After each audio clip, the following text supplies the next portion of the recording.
Geno, I have two questions, so I'll start with this one. I know last week we talked about how you're kind of like everyone else now with the struggles and everything, but now that's 30 years, 30 consecutive years with either a conference regular season outright title, a conference tournament title, or a national championship. Can you try to put that streak that's still alive in perspective? Yeah, that's a lot, huh? It is a lot. It is. It's kind of hard to fathom, especially when you sit where I'm sitting right now and see what I'm seeing right now. It's hard to believe that we've actually done that. So it takes some comfort in knowing that it wasn't always like this. And, you know, it's time we stop blaming the injuries, stop blaming fatigue, stop blaming tired, you know. We are what we are. So those UConn teams that won, those other 29, that team don't live here anymore. Second is Nika was named a Lieberman finalist today. To her, to come from where she was at the start of the year with all the responsibility that's been put on her and to be considered one of the top 5 point guards in the country, what does that say about her as well as breaking Sue Bird's record today for single season assists?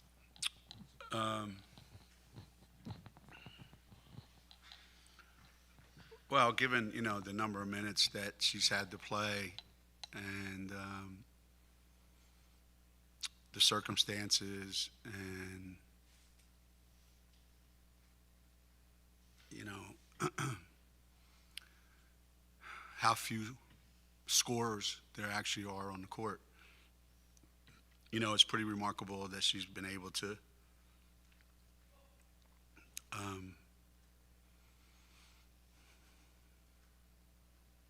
kind of keep it together this long.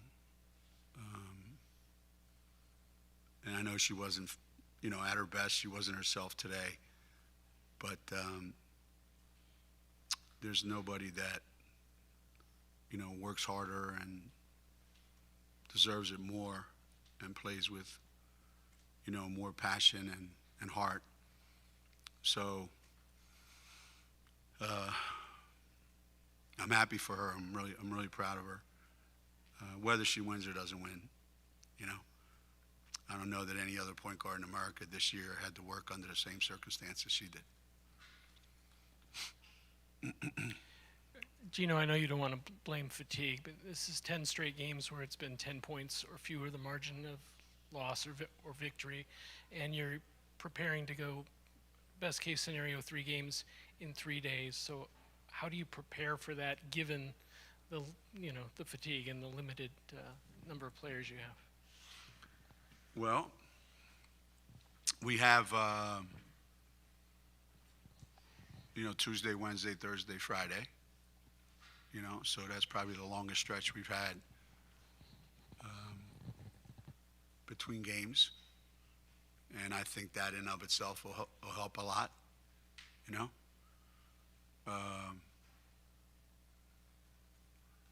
But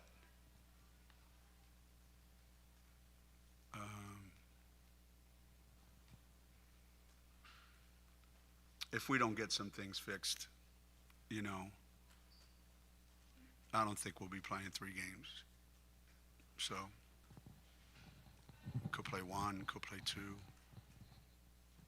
For all I know, we could play 3, but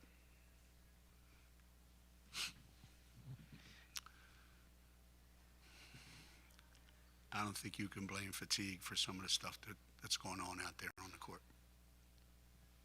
And these last 10 games, yeah, they've gone down to the wire, and we've had to gut them all out, and we've figured out a way to do it.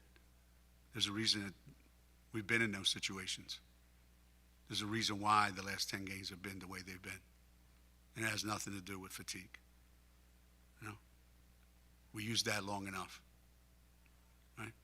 That story's, you know, that story sailed. Now it's just being held accountable for doing what you're being coached to do not what you feel like doing, not what, feels right for you at the moment. So I'm tired of the fatigue thing. I'm tired of we're hurt. I'm tired of all that. It has nothing to do with it. All that would keep us from running up and down really well. We run up and down pretty good. We don't think very well. We don't speak on defense. We don't communicate. That's got nothing to do with tired or being injured. That has to do with a lot of selfishness and a lot of, you don't want to change. This is who you are and you don't want to change. Which is fine, Like Carl brought up, we won 30 Big East championships or national championships in 30 years. Has always been one of those years. So, and we've done it with a cast of characters that changes all the time. So,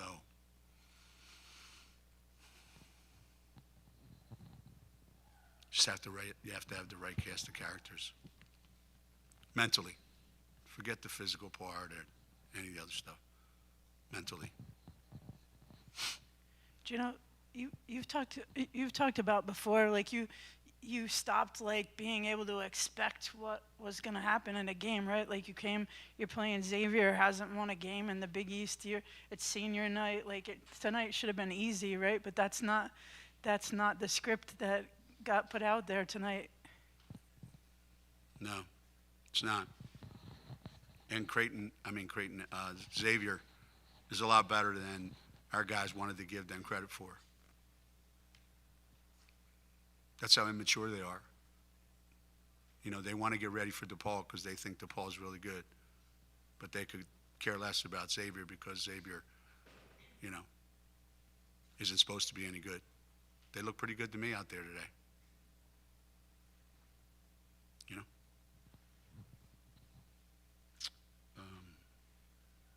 So it's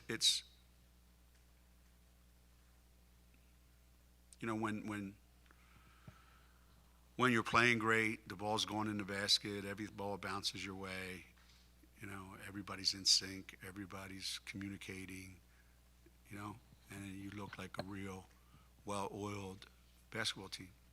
You would think when, you're on a team where these guys have played so many minutes together and been on the court so much together that there would be a better flow and a better communication, and we'll have shoot around today and everything will go exactly the way I want it to go.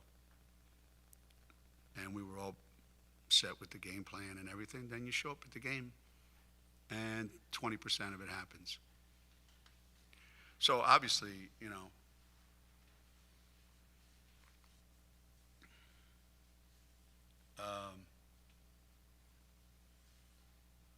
the players ain't what they used to be.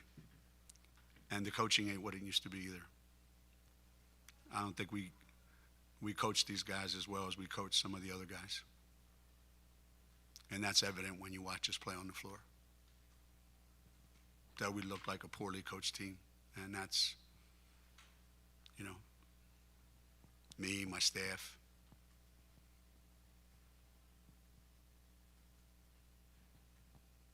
Yep. Geno, AZ's incremental progress as we're back in warm-ups. I know if you're able to get her back in the lineup for in the postseason, do you have a sense for what to expect from her? I mean, last year everyone saw Paige make this triumphant return, and Yeah. I'm sure some people will think, well, AZ will come in and drop 25 or 30 in the Sweet 16 or Elite 8, and everything will be fine. But, just wondering what you think of that potential. If that's unfair, unrealistic, realistic. I don't think, it's realistic to think that somebody could miss that much basketball and come in and be the player that they were right off the bat. If you remember last year, Paige played, I think, 2 games. And then we went to the Big East tournament, and we didn't look as good with her out on the court for stretches at a time because she wasn't 100%, she wasn't sharp, and the kids have gotten pretty comfortable playing together, and we had a pretty good rhythm to the flow of what we were doing. And now you're trying to add somebody, late in the game. So between physically being ready and between incorporating into the scheme of things on the team, it's not going to be an easy transition if it does happen at all, But at the same time, if it does happen, it's better than if it doesn't happen. Having AZ available is way better than not having her available. I've lived that already. Aubrey and Aaliyah they combined for that run in the second quarter to really turn things around for you guys. What more do you want to see out of those two going forward in the postseason now with Dorka kind of sidelined with her ankle? Well, I think every player on our team is it's like a double-sided coin. Every single player on our team. When they're good, they're really, really, really, really good. And when they're bad, they're atrocious. As you saw, some of the plays that were made. I don't know that's a way to go forward that's going to lead you to being successful. The inconsistency is probably the biggest disappointment. That for long stretches you can look like the best player in the country, and then for stretches you look like you've never played basketball before. And most teams that aspire to win championships at a real high level, when they're good, they're really good as a team and as individuals. And on bad days, they drop down to here. And this team, when we're good, we're really good. And when we're bad, we're down here. I can't see them. I don't recognize them. So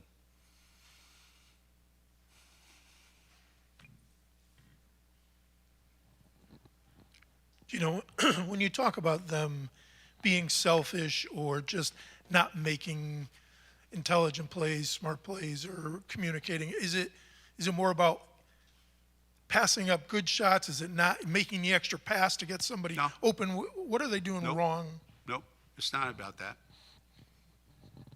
It's about, I just told you to take this and put it here. And you take this and put it over here. It's about that. It's about me saying, take this and put it here. And you nodding your head yes. And then you go and you pick it up and you put it over here. And you look at me going like, well, what did I do wrong? So it's not about shot selection or are we screening well, are we not screening well. Those are the end results. Those are the byproducts of what happens when you listen and you pay attention and you focus in on what's being said and what you're being asked to do. And so that's been the biggest struggle. So when I say selfish, I don't mean like they won't pass the ball to somebody that's open or, they'll take a horrendous shot. I'm talking about like they pick and choose when they want to listen to how they're being coached. And I define that as being selfish. That you only care about what you want to do and not what you're expected to do. And I could see it once, twice, 3 times. There's players on our team that for 5 months have been watching film after games and have seen themselves in the same clips over and over and over and over and over and over again. And nothing changes. Like I said, the coaching ain't what it used to be. Dorco sat out today with the ankle sprain. Just, how do you think her presence, her absence was kind of felt for every game, and do you expect to have her back for the Big East tournament? Well, she said the reason she sat out was so she could be ready for the Big East tournament. So I would expect that she's going to be ready for that.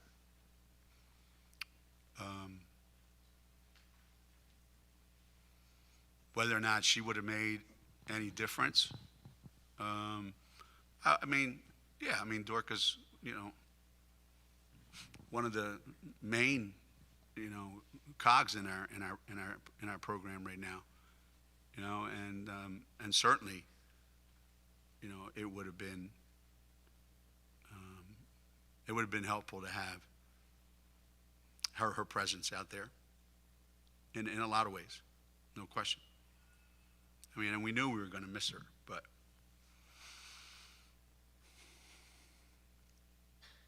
not to the extent that I think we did.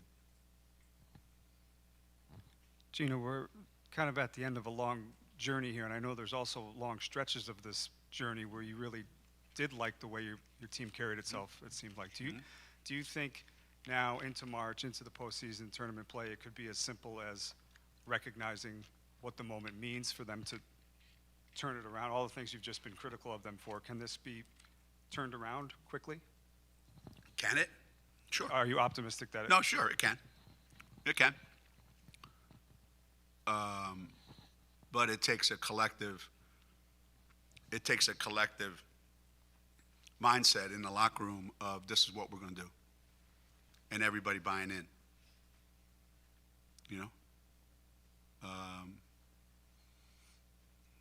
And you guys have heard this phrase a lot.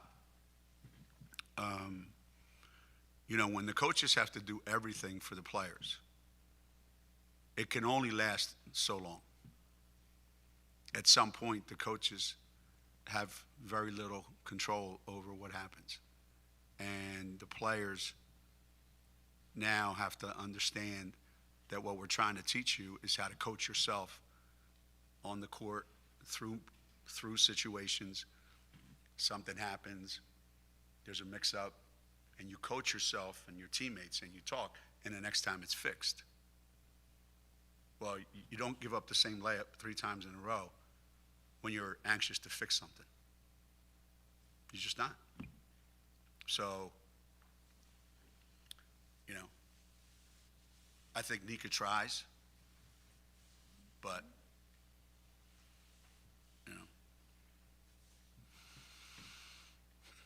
somewhere along the line, maybe after the South Carolina game,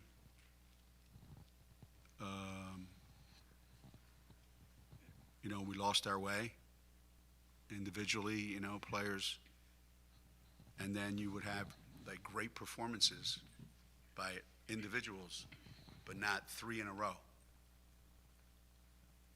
You'd have somebody play great Monday, but be awful Thursday, and then be pretty good on Saturday. It's no way to live. It's no way to live like that. Whereas I thought, early on, we were getting a good blend, a good mix where, we have 4 or 5 guys in double figures. Everybody was touching the ball. We were moving. We were just flowing off each other. We were paying attention to each other. We were communicating. We were in sync. And that takes a lot of work to stay like that, because it can go away like that. Because you have to work to get it. And then when you stop working at it to keep it, it's gone. And now you got to work twice as hard to get it back.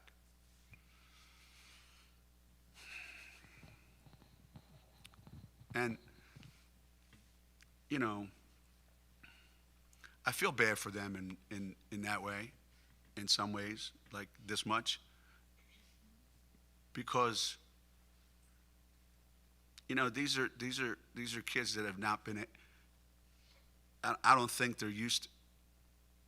I don't think they were prepared to play this many minutes under this kind of pressure and have to perform every day. So when they were coming off the bench or whatever their role was,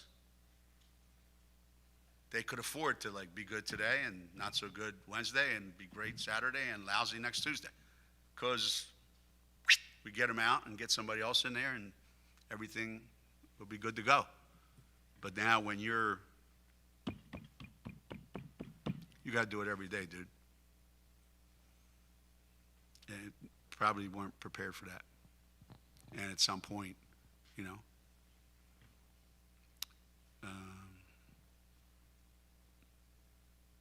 it breaks. And it's easy when you have a Page out there who just puts it all together and, you know, fixes things. Or when you have an AZ out there that just makes 4 straight threes and things get fixed. But, you know, if you look at, you know, the last 10, whatever games, when Lou doesn't make outside shots, and, you know, we struggle to score points.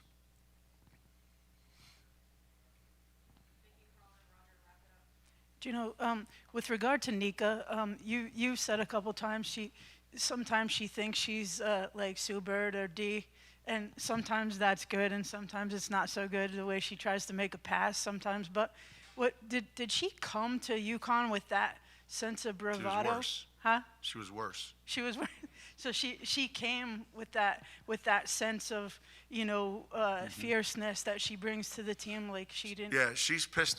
Did I tell her that I'd never seen anybody play point guard like that? Because she says to me, she goes, "Why?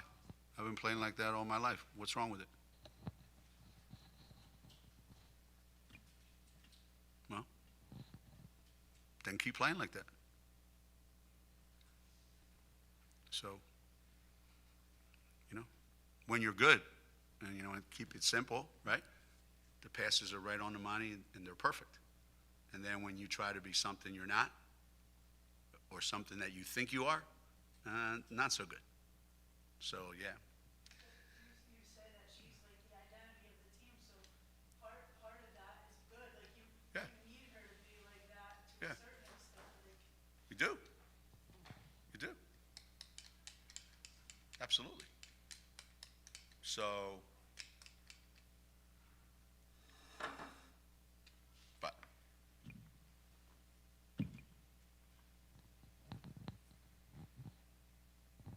I don't think I ever saw Sue or D miss layups like she misses. So in some ways, she's not like them. And she shouldn't be. She should be Nika. And being Nika is really, really, really, really good for us. You know? She doesn't have to be more than she is. She just needs to be steady Nika every day. And for the most part this year, she has been. You know, she's cut down on her fouls. You know, she's cut down on the silly turnovers, the mad rushes into God knows where, you know, driving into the lane and then, you know, doing this kind of stuff, you know. But it's like, you know, we're working on finishing at the rim, and she goes in there, you know, and she's not the only one. She goes in there and she, like, takes the ball, like, one-handed, like it's Kobe. She can't palm the ball, by the way. But she thinks she can just take the ball and go up there and make it do whatever she wants it to do. So, Nika, I don't think that's going to work in big games. She still does it. That's what I'm talking about. I like kids with confidence, but you can't think you're better than you are at certain things. You're good at certain things, you're not so good at other things. And if you do the things you're good at, then you're really good. When one of our big guys drives down the floor and throws the ball into the locker room, and you have to remind them, you're a big guy, give the ball to the guard, run the floor, get it back, and shoot a layup. No. Everybody thinks they can be everything. Me, I think whatever you're good at, you should do that all the time. Whatever you're not so good at, just save it for the summer and get better at it. But today's world, you know, that doesn't work. You can't tell somebody, don't do that.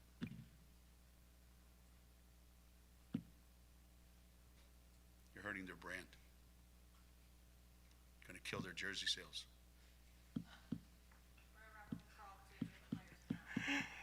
Geno, on February 1st, after the Providence game, we talked about how your team tends to play its best ball February, March, beyond. And you said then it would be hard for your team to improve. And I don't know how you think that's played out, but it's March 1st. And the eye test says you're not long for playing a lot of March, if you know, with what's the struggles. Can you get better enough to where March is another success for you? What success? A long NCAA tournament run and a Big East championship. What's a long NCAA tournament run? No, here it's Final Four. The way we are right now, this team, as it is right now, don't add anybody. Who we are right now, that ain't happening. They could fool me. They've been fooling me all year. I think they're going to cut right, they cut left. I think they heard what I said, put it here, but they didn't, so they could fool me.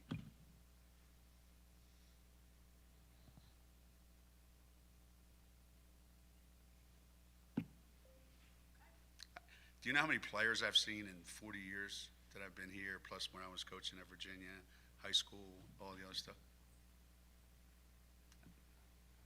You know? Parents know their kids, right? Nobody knows their kids better than their parents. You see them every day. You know their strengths, you know their weaknesses, you know their faults, you know their insecurities, you know everything.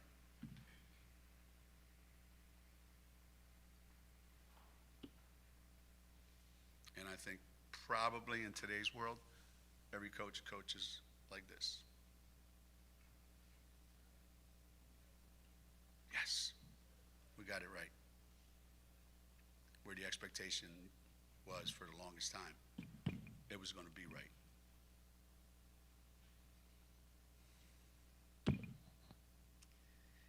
Yeah.